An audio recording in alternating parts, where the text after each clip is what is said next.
ওয়ালাইকুম আমার কলিজারা পুরো ভাইয়েরা সবাই কেমন আছো? আজকে আমি রান্না করব পাঙ্কাশ মাছ দিয়ে পেঁপে। মাছটাকে ম্যারিনেট করে রেখেছি আধা ঘন্টা। এখন মাছটাকে ভেজে নিব। কড়াইতে দিয়ে দিচ্ছি তেল, মাছটাকে এখন ভেজে নিব। আর যে বাকি মাছগুলো আছে সেগুলো দিয়ে দিচ্ছি, দিয়ে মাছটাকে ভালোভাবে ভেজে নিব। কিছু তেল ছিল সেটাও দিয়ে দিচ্ছি। দেখো মাছগুলো এক পিস ভাজা হয়ে গেছে, আর একটু পুরোটাই দিচ্ছি।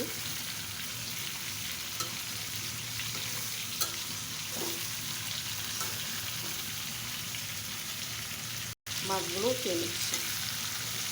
মাছগুলো বেশি কড়া করে ভাজবো না, এইভাবে ভেজে নিচ্ছি। মাথাটা একটু ভেজে নেব। মাথাটা ভাজা হয়ে গেছে, খেয়ে নিচ্ছি। এখন দিয়ে দেবো পেঁয়াজ কুচি একই তেলে। পেঁয়াজটা ব্রাউন কালার হয়ে গেছে, দিয়ে দেবো 1 চা চামচ মরিচ গুঁড়ো, 1.5 চা চামচ মাছের মশলা এবং ধনিয়া, 1 চা চামচ হলুদ গুঁড়ো, স্বাদ মতো লবণ দিয়ে ভালোভাবে কষিয়ে নিই। সামান্য দিয়ে দিলাম পানি যেন পুড়ে না যায়। এখন আরও মশলা দিয়ে দিব। 1 চা চামচ আদা রসুন পেস্ট, 1 চা চামচ জিরা পেস্ট। পাঙ্গাস মাছ তো এই জন্য আদা রসুন পেস্ট একটু বেশি করে দেবে তোমরা। আদা রসুন পেস্ট দিয়ে জিরা পেস্ট দিয়ে কষিয়ে নেব। এখন দিয়ে দেবো কিছু কাঁচামরিচ। ভালোভাবে মশলাটাকে কষিয়ে নেব। আমার মনে হচ্ছে আদা রসুন পেস্টটা কম হয়ে গেছে, আর একটু দিয়ে দিলাম। এখন দিয়ে দেবো ভাপিয়ে রাখা সেই পেঁপেটা অবশ্যই তোমরা ভাপিয়ে নেবে, আমি ভাপিয়ে নিচ্ছি। এখন দিয়ে দেবো, সাথে দিয়ে দিয়েছি সেই মাছের মাথাটা এই জন্য দিয়ে দিয়েছি যে ভিতরে সব মশলা ঢুকে যাবে। এখন কষিয়ে সামান্য দিয়ে দেবো ঝোল। দেখো ঝোলটা টেনে আসছে।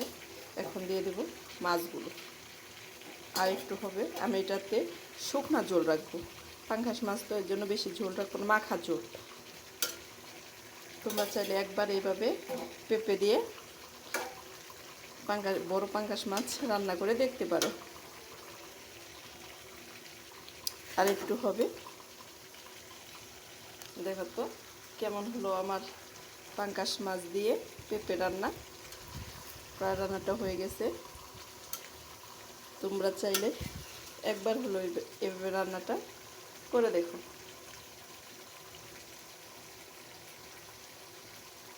মাছ হয়ে গেল আমার মাছ রান্না। আমার রেসিপিটি যদি তোমাদের ভালো লাগে, আমার ইউটিউব চ্যানেল, আমার ফেসবুক পেজটা ফলো করে দিও। সবাই ভালো থেকো, সুস্থ থেকো। আল্লাহ হাফেজ।